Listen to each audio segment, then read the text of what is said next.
Today, we're going to realize Christ in everything by coming out of hiding and learning to walk in abiding.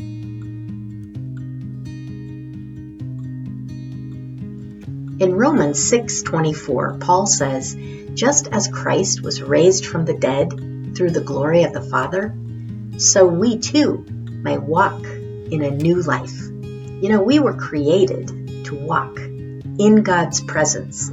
It's sin that severed our relationship and separated us from God. Like Isaiah 59:2 says, "Your sins have hidden his face from you." But Adam and Eve, they saw God face to face. They walked with him, enjoying his presence continually. Unfortunately, Genesis 3:8 tells us that after they sinned and broke their relationship with God, when God came walking in the garden to meet them, he no longer found them abiding. They went from walking and abiding in his presence to hiding from his presence, from abiding to hiding. The rest of the Bible is pretty much just the story of everything that God has done and is doing to restore us back to walking, abiding in his presence. So sin crippled us in darkness, fear, making us unable to walk with him. But God, he took the ultimate step, walking out his perfect love.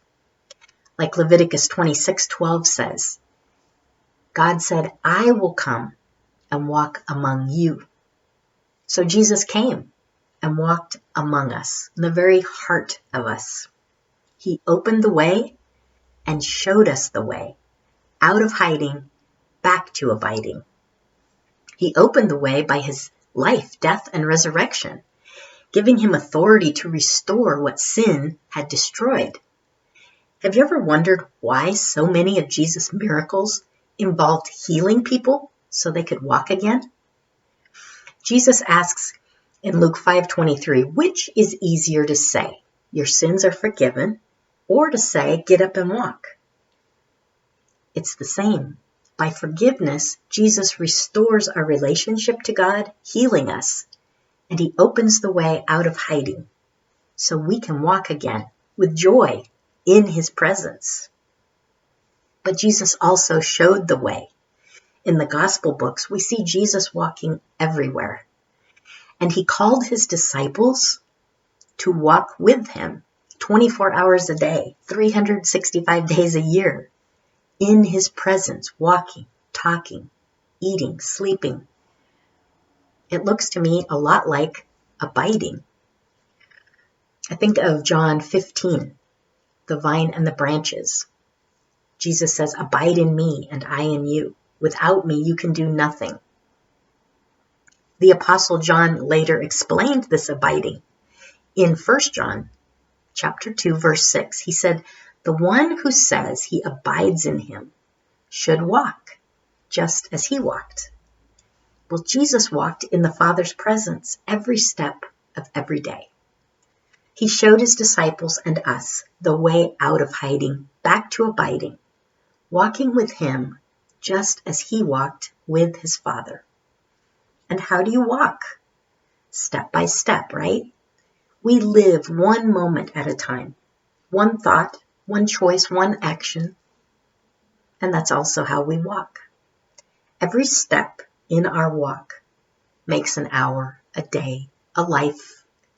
And every step can be filled with peace, purpose, and power in his presence. Brother Lawrence, who lived in the 1600s, is one of the people who inspired me to begin practicing in a very intentional way this kind of walking, living in God's presence that we know is the way Jesus lived every day. Brother Lawrence wrote, "There is no other life in all the world as sweet and as delightful as the life lived in a continual walk with God. The only ones who can comprehend it are those who have practiced and experienced that unbroken walk with the Lord." I love Psalm 89 And verses 14 through 18 are a perfect description of this unbroken walk. Blessed are those who have learned to acclaim or worship you, who walk in the light of your presence, Lord. They rejoice in your name all day long. They celebrate your righteousness, for you are their glory and strength, and by your favor you make us strong. So it's been called practicing his presence or holding God in mind.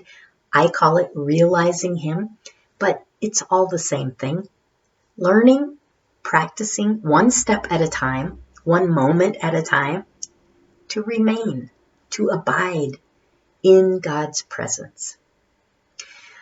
There was a famous missionary, Frank Laubach. In the early 1900s, he wrote about what he called his amazing experiment, learning to hold God in mind. And I love what he said about practicing. You may not win all your minutes to Christ, or even half, but you do win a richer life. There are no losers, excepting those who quit. And I would add, or those who never start. So I invite you to join me in the experiment, the experience that is a continual walk with God. I'm practicing realizing Christ as often as I find myself walking. It's like a secret signal between God and me, reminding me to walk in his presence. Now, will I remember every time? No. But like Frank Laubach said, every minute I do is a richer life. It's not about perfection. It's about progress, and most of all, permanence. To be permanently in his presence.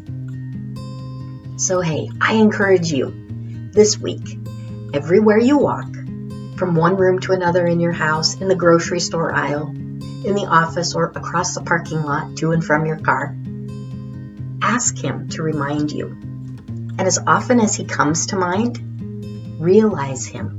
Invite him to join you where you're walking. Breathe out a simple prayer or a few words from a favorite verse. This is our privilege. This is the way to the life of peace, purpose, and power. Jesus opened the way and showed us the way. Out of hiding, back to abiding. Walking in his presence and realizing him in everything.